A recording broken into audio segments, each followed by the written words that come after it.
Hello and welcome to episode 2 of 177 Nations of Tasmania. And today my guest is Tkay Aidan, who was brought up in Uganda, although his heritage is Rwandan. And he is both a musician and a trained social worker. The work he's done in Tasmania has, of course, like many migrants, been a little different to his previous experience. So I sat down for a while to talk with him about life, his experience, and what it's been like for him settling down in Tasmania. I go by the names of Aidan Tkay, and I'm originally from Rwanda, but I was born and raised in Uganda. Been living in Australia for now 4.5 years. Tasmania, to be specific. I love being here in Tasmania, and I guess it's a good place to be. Yep. If you live in Tasmania, it's a good place to be. So, yeah. So, how long have you actually lived in Tasmania? 4 years. Yeah, nearly 4 years and 3 months around there. Yeah, because I lived in Sydney for a couple of months. Really, I came to Australia when my wife lives here. Mm-hmm. So pretty much it was a reunion. I came on a partner visa. I came to stay with my family. That was it. That's the reason why I came here. Yeah. Is your wife also from Rwanda? Yeah, she's originally from Rwanda. And how long had she been here before you came? She's been here for quite a long time now. Nearly 20 years or... All right. Yeah, she's been here for a long time. So how did you know each other back in Africa already? Yes, we knew each other back home in Rwanda. Yeah, because we met way back. I reckon in 2007 or around there. So pretty much been together for over 10 years now. So were you separated for quite a while, or were you coming to Australia? She was really coming. They used to come to Rwanda a lot of time, and they had stuff they were doing back home. So yeah, that's how we met. So I'd never been in Australia before. Was that a big step for you? I would say it's a mixed feelings, because at one point could be a big step, and the other point it's challenging. So I wouldn't say, because there's you have this life you've been living, you have 20 something years of your life you've been living, or 30, and then you choose to move to a certain country where you know no one, where it's different culture, and then you have to shut that door. Mm-hmm. And then start from zero, start afresh. Mm-hmm. That's quite challenging. Yeah. Although making that step also required resilience, and saying that yes, I've shut the 30-something years of my life. Now let me begin afresh. Yep. Let me make it up for all the 30 years, and I must say now it's more rewarding. So what were some of the initial challenges that you faced? Finding a job, employers to believe in me or believe in us migrants that we are capable of doing things that maybe they're doing, because you come with a whole lot of experience inside an area, and then you knock on the door, you apply for jobs, and people are like, nah, they don't trust you. I think there was a bit of trust a lot. Yeah. But, and I think it's still going on over and over again, not for us migrants, but I reckon for all entire migrants that come here. Yep. We come with a lot of experiences, and we can do things. We have skills, we have knowledge, but they don't give us the opportunity.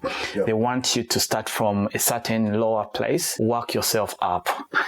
But actually, at some point, maybe I believe them, because again, you're required. You need something. You're like, how do I know these people can do this? Yeah. And they will say, all right, we'll give someone else we know. We'll give someone else who's been here for a long time, who perhaps knows the system, knows how to do things. So you need to go somewhere, start from somewhere, volunteer somewhere. Get to know the nitty-gritty of how things are done, and then if you keep going on, then you find your feet somewhere. However, I would say they should give people chances. Mm-hmm. Yeah, they should give people chances.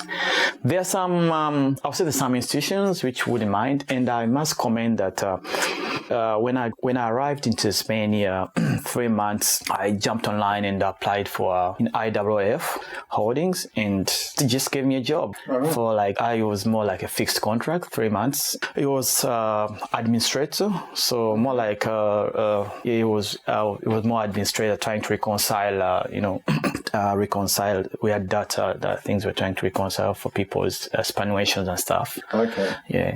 Yep. And at the end of that, it gave me a more stepping stone to knowing how people work, and a reference, and more welcoming me, welcome to the industry. This is how we work.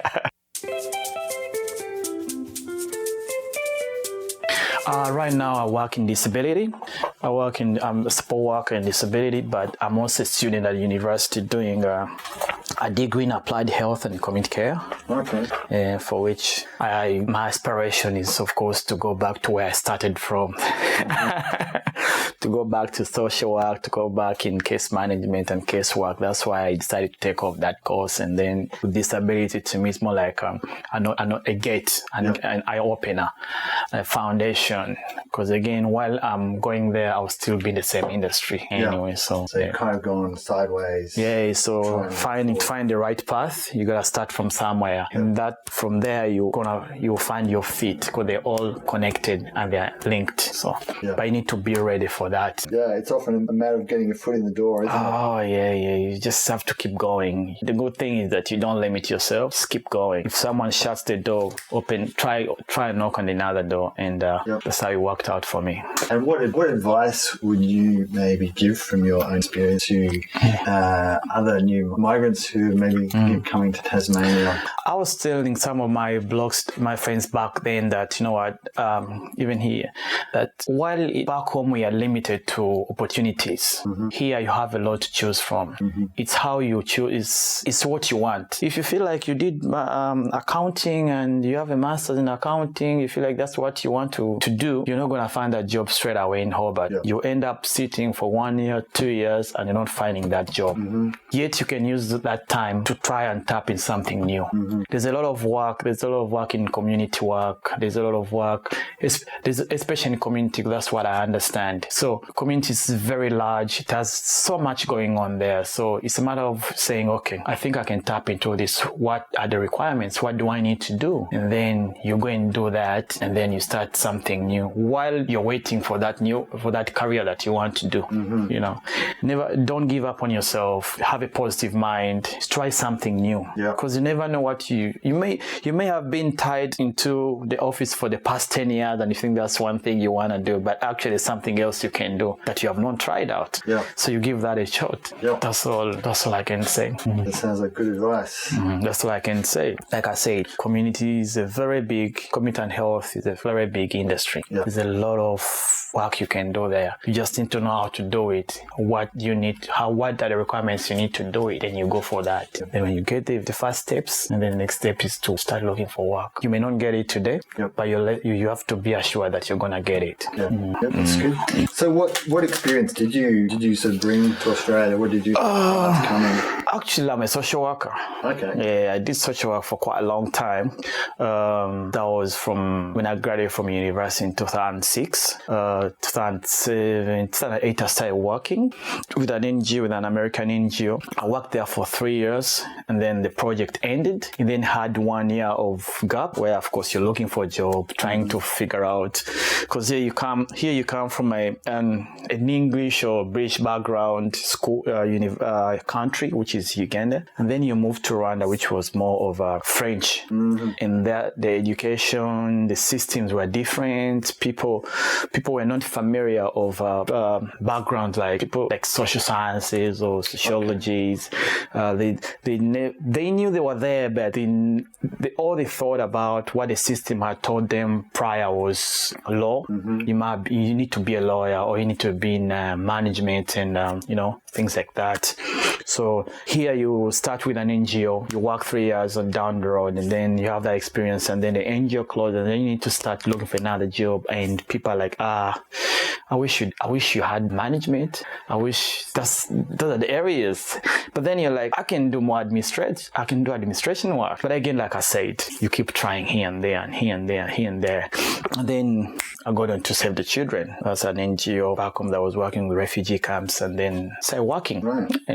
I was there because that was from in 2008, 9 and 10, 8, 9, 10, 11. Then I have a year there, almost a year of gap, near 14, 1 year and a half with Save the Children. And then again, remember, these are projects you work on. You join a project in the middle, and then they figure they close, and I'm like, okay, cool. Now what can I do next? That's when I started looking. Again, I looked for another job. I couldn't find it. Like, okay, now what can I do now? So I'm this kind of guy who likes to volunteer. I don't mind. I'll volunteer anything. I'll do internship. I'll do something so long as it keeps me busy. So a friend of mine told me, how about you try? Because with all that type of work I was doing, there's a bit of statistics, data analysis, collecting data for, trying to analyze data. And so I'm like, okay, they're looking for people to do data mining in an airline. Right. Like, okay, I'll volunteer. Someone told, okay, just apply. I volunteered when I did an internship, more like an internship. Literally, it's volunteering for 3 months, and then I got a job there. So that was my last job till I moved to Australia. Okay. So that leads me to working in IWF, because now I had like a 1 year or something there in numbers and things like that. Okay. So tell me about your experience at Save the Children. That was in Rwanda? Yeah, I was in Rwanda. It was like working with refugee camps, and of course you have these vulnerable kids and their mothers and their people coming all the way from the Congo and from Burundi, and they come and they're settled in some refugee camps. We have a refugee camp in the northern part of Rwanda, I think, if I remember, northwest. It's called Mahama. So that's where they put them, and then the government can take care of them in partnership with UN. UNHCR, and they provide them service, resources and support. So my experience was again language, because you see they come, some of them are not educated, and you need to speak to them, and then people to understand. Some don't open up to tell you what's going on, so you require to work with a number of people to be able to understand their needs and to be able to address their needs, and so managing their cases and following them and registering them, looking for the lost children, because when they're coming, some of them get lost, and then you need to track them and finding them and reunite them with their parents and guardians. So it was a bit challenging, but like again I said, sometimes you need to love what you're doing, and then you don't work alone, you work with a lot of people, and then together with other health workers and physicians, together you come up with a support plan, and you're able to provide support and to meet their needs. It's easy for me. It's something I like, and I find it very easy to do. I was born in Kampala, actually, in the city. I was born, it was fine, because during our times, because I'm could be the third generation, because my parents were also born there. Okay. Born in Tanzania. All right. Because for them, their parents were refugees. Yep. So they saw refugees from Tanzania. So that's where my parents were born.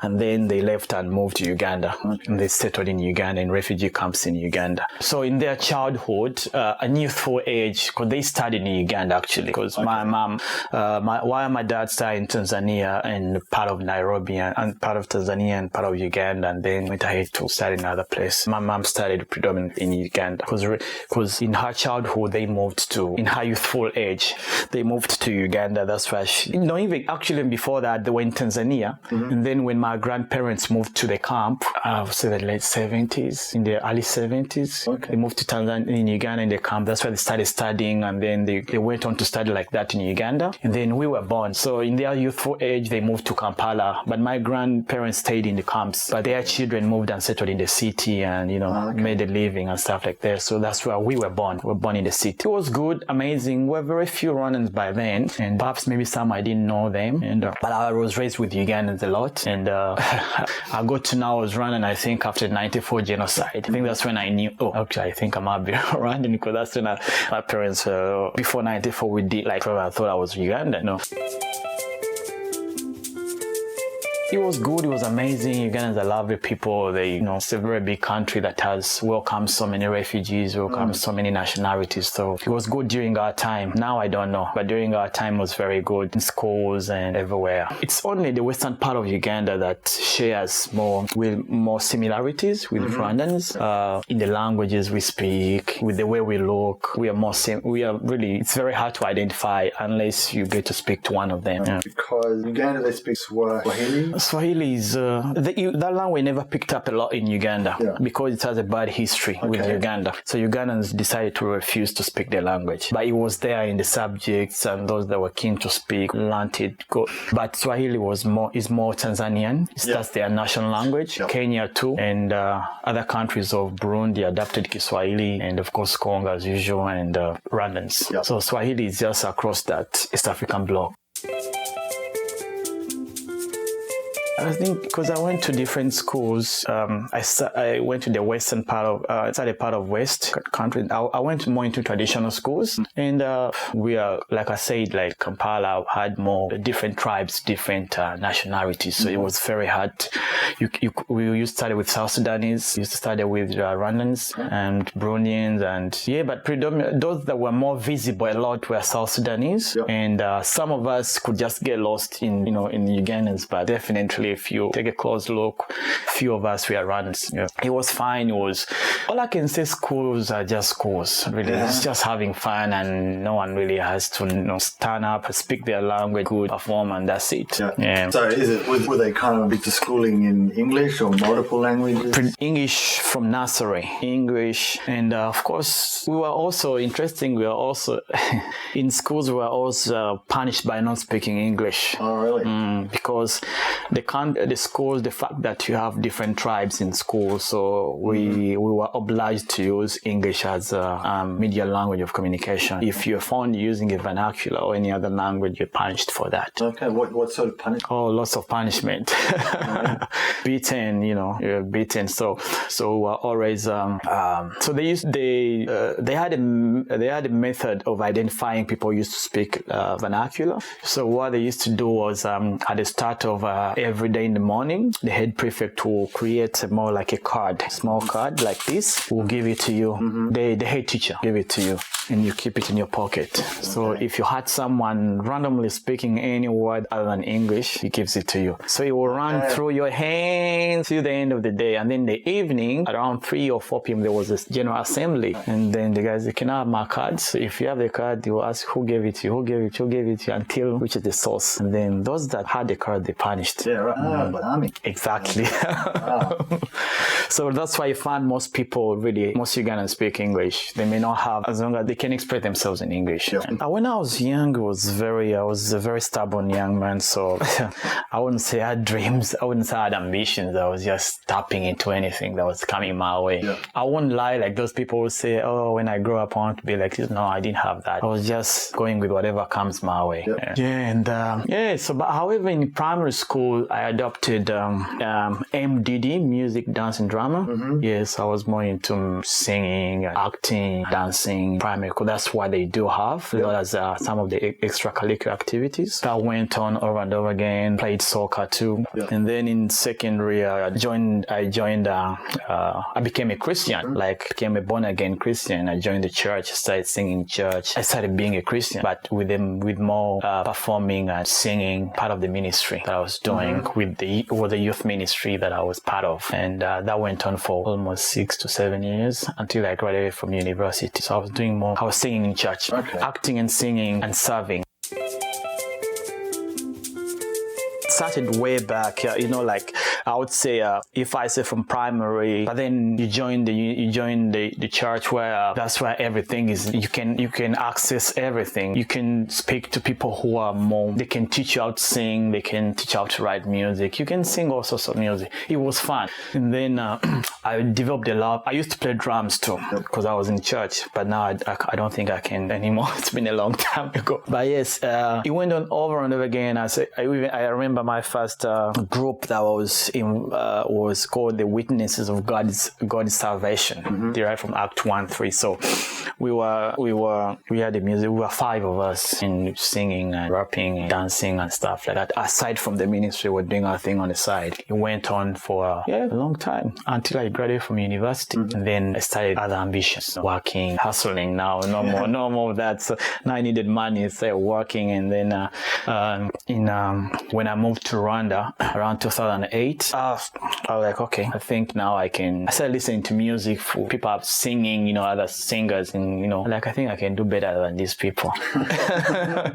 Like, I can do better than them. So that's when I started doing music. Then I started afresh. Yep. Met my all-time friend of mine who we went to school together. So we formed the then Two For Real. That was the first group. That was the group that I was part of before I moved to Australia. And we did lots of music together, launched albums, toured the country, performed with East African regional artists. It was really fun until I moved here. Yeah. And so I know I've asked you about before, but could you tell us a bit more about the kind of music we were making at that time? We were doing more of I would say Afrobeats. Like, it's a combination of Congolese beats with African beats, and then mixed up with pop music. And then you create the Afrobeats or the Afropop music, like, So we're doing that I still do it, but right now I would say I've improved it because of working with different producers who have more touch on music. So I'm trying to create more appealing and more danceable and more something with a touch which is more pop, but at the same time keeping the Afro beats,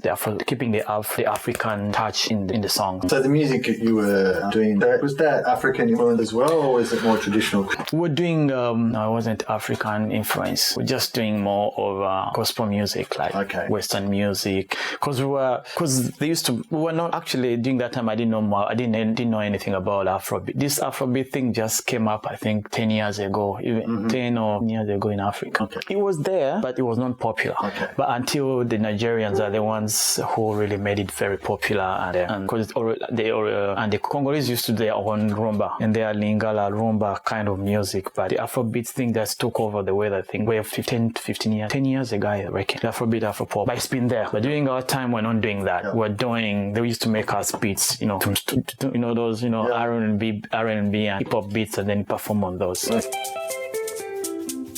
I just love music. I always tell people that I just love music. I don't care if people say, "Oh, do you get paid when you do music?" I just love music. I just love to do music. So I don't care whether I get paid or not paid.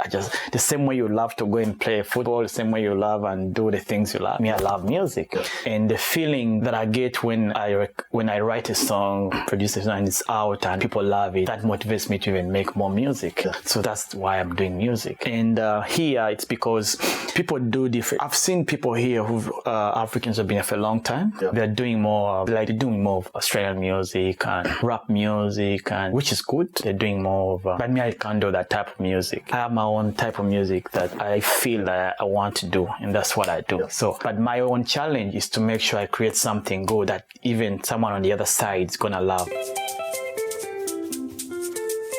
In Hobart, I've done a lot. I think I performed in 2000, at the beginning of 2018. I did on Darkmore Formal, yeah. I performed on that stage. I also performed on the Mona Taste of the World. In fact, this year I was supposed to perform too, but because of the pandemic, we were unable to go through with that.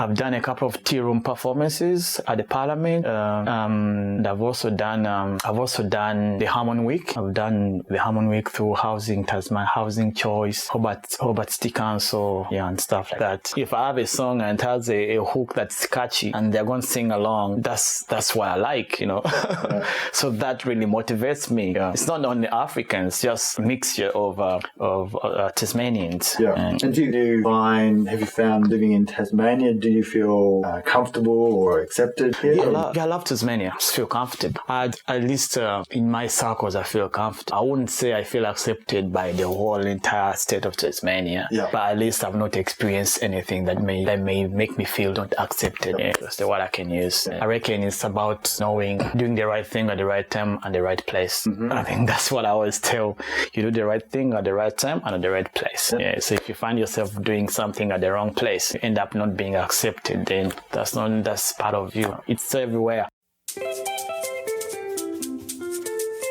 At least a couple of people that I've met, they're always keen to know you. Yep. And because if someone's keen to know you, then that's good. Yep. Someone's giving you to know you, to get a touch, a different experience. Yep. It's good because we come with lots of experiences. So if someone's keen to have a chat and just open up your mind and trying to understand a couple of things, then it's a good thing. Find that people are curious. At least those I've encountered are very curious.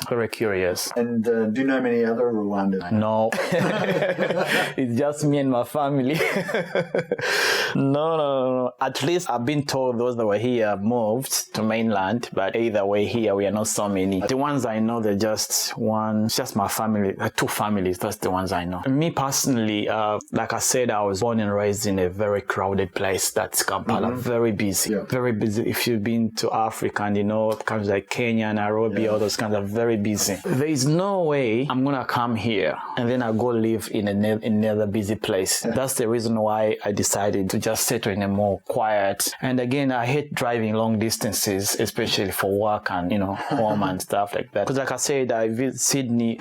I used to you live in a place, Campbell Town, where you need to drive. That's like in the far west. You need to drive and then go to the city almost 1 hour or something. Yeah. Why would I have, if I can find what I want here, and that's all I'm after. At the end of the day, we are after one thing, after work and settle. So if you can find work here and settle. Most people will say lifestyle, but lifestyle is what you make it. Yeah. Lifestyle is what you make it. If you feel like you're going to make your lifestyle by being with a lot of people around you, that's fine. But there are also people here. It's about how you engage with people, making friends, integrate, and make a big number of friends if you want to, and then you can still settle. There are people here. There's so many people here. You can't even make all of them as your friends. Yeah, that's true. Yeah. So what would you say what's your favorite thing about living? I would say the environment. Like, it's very quiet. It's very breathing good air. Like, it's very laid back, relaxing. That's a good thing. And of course, being to drive 2 hours away and I'm in another town. So it's good. You can easily drive, go to Launceston, come back. You can easily drive, go to Orford. You can easily drive, go to Port Arthur, come back. Yep. Against this, you can easily go to the mountains. There's snow at the mountains. There's everything everywhere you want.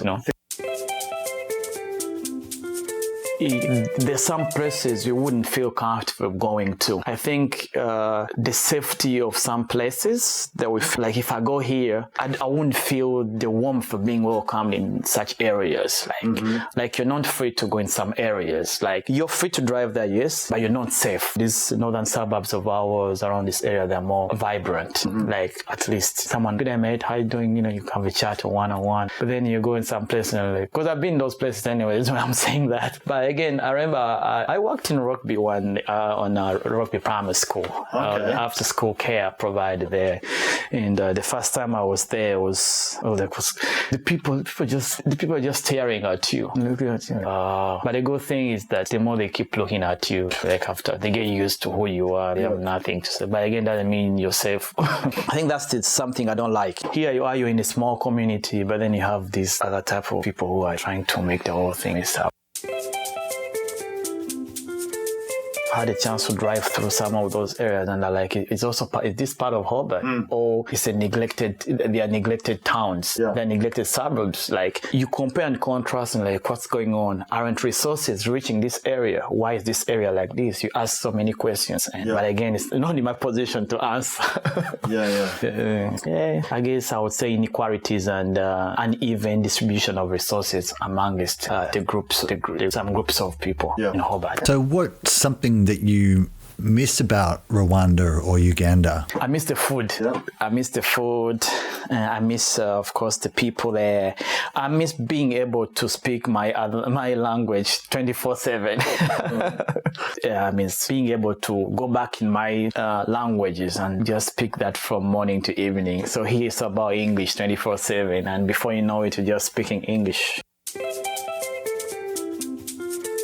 The foods, of course, I miss in Tasmania. Tasmanian weather does not favor that kind of food, so it's more food that grown in tropical areas. But I'm told it's in Brisbane, and I reckon I'm gonna go to Brisbane, see if I can have that food. Like this, for example, we have banana, not yellow, not the banana we eat, the yellow banana, but the banana that's green. I don't know how you call it here. I miss that one. I miss cassava. Yeah. Cassava, and that sweet potato. I think there's more sweet potato that comes in here. There is maize flour posho is here. I'm told it's somewhere they sell it in some shops. That's fine. That's all right. And beans are everywhere. So, but I miss exactly banana and cassava. So, what are some of the biggest challenges you've faced when trying to settle down in Tasmania? Housing is number one. Finding a house in Tasmania is hard, especially in Hobart. That's number one. And the prices, the rent is also high. And even if you find that, getting a job is another something which is very hard to find. People come with a lot of skills, but still they can't find jobs. Not because they are not given jobs, but the providers are few. And if the demand is high and the supply is low, it becomes really hard to even, people get jobs. So, and that's what most people find really difficult, because if you come here and the housing is expensive. In fact, finding house is hard, and then you find a house and it's expensive, and then you can't meet your costs. Then it becomes hard. You have no job, and even if you get a job, you're earning what you earn and what you spend doesn't really add up. So people choose to move and go to mainland, where they will tap into different opportunities and some get work, because there are a lot of providers. I think they have a lot of options to choose from when they're in mainland, in Melbourne or Sydney or whichever. There are more jobs and more variety. And I think that's the main reason why people tend to move out of Tasmania. But if you're in Tasmania and you get a job, if you can get a job and get quite a house where you don't pay quite a large sum of money, you can manage. Get a job, or you pick up a second job, to balance your equations, then you can manage. And again, if you have a large family, it's also hard, especially you have a large family, you earn less. Again, the most important thing is people to be able to meet their costs. But if they can't meet their costs, they are obliged to move away and go somewhere else. I live every day the way it is. If I really don't carry on, I don't carry on the bad days to another day. If it does end up badly, as long as I can sleep and wake up safe and sound, I feel like every time I wake up, every day is a new opportunity for me to change what changed yesterday and move forward. So I put forward resilience, enthusiasm, and a positive attitude towards anything. And that's how I manage my way. A positive attitude and enthusiasm towards something, and of course, resilience.